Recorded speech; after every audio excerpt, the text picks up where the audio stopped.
I am Paige Ellis. I am Austin City Councilwoman for Austin, Texas, and I serve on CAT Metro, which is our public transportation authority. I represent a district of 100,000 people. We are largely single family home community. I myself am a renter, and we don't have a lot of public transportation options in Southwest Austin, but we do have a lot of people that live in the area that like mountain biking, road biking, triathlons. So we already have a lot of interest in bicycle infrastructure and other modes of transportation. It's just not always what people choose for their commute every day. This is my first time participating in a week without driving. So I was up for the challenge. I really enjoyed the challenge to get myself out of my normal modes of transportation and to really see how I could adopt multimodal infrastructure in my day to day life. My typical week looks like driving into work, and I try to utilize public transportation and bicycling as much as I can while I'm in the downtown area or going to events that are close to where I work downtown. But getting in and out of the downtown area is a battle that we're still fighting in Austin.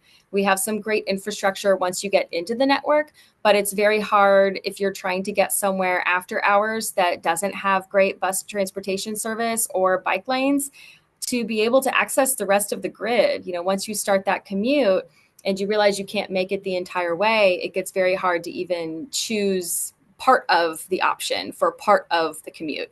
It really has to be an end-to-end connection that we're able to make. And so those were some of the difficulties I found was in getting into the network and back outside of the network at the end of the day.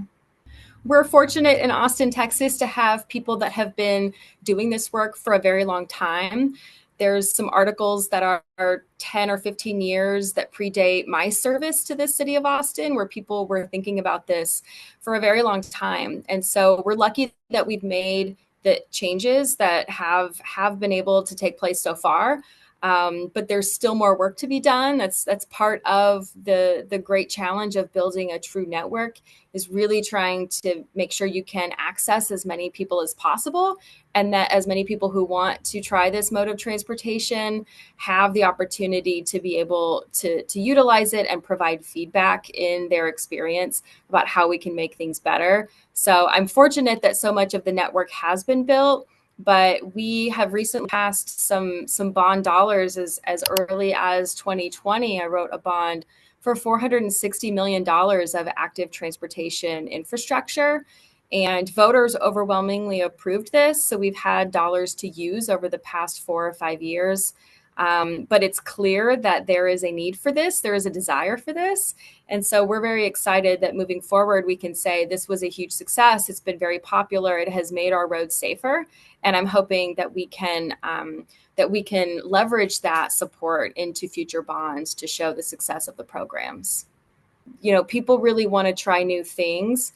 I think that part of it is learning how does the system work? How are we going to be able to daisy chain our trips into our day-to-day lives? Not everybody is just going to work and back. Some people are having to pick up kids at daycare and pick up groceries on the way home. And our infrastructure is going to be able to need to accommodate all of those issues. So those are some of the things that I've learned along the way is we can't forget what our first steps were, because the people we're trying to encourage for new modes of transportation are also going to go through those first steps. And what's the app? How does the account work? When does the bus show up? Where do I get on it? Are very, very basic steps that will discourage people if they can't figure them out quickly, because everybody's trying to get where they're needing to be very quickly. So those are some of the things that I learned. How important filling the gaps in the network was something that I kind of was aware of, but didn't realize exactly how important it is. But when you say, hey, that last half mile is going to be dangerous and scary, you may not utilize other modes of transportation for the rest of the journey. So it made me want to focus on first mile, last mile connectivity and making sure that the gaps in the network are prioritized and that they're somewhere in our plans to be able to fill.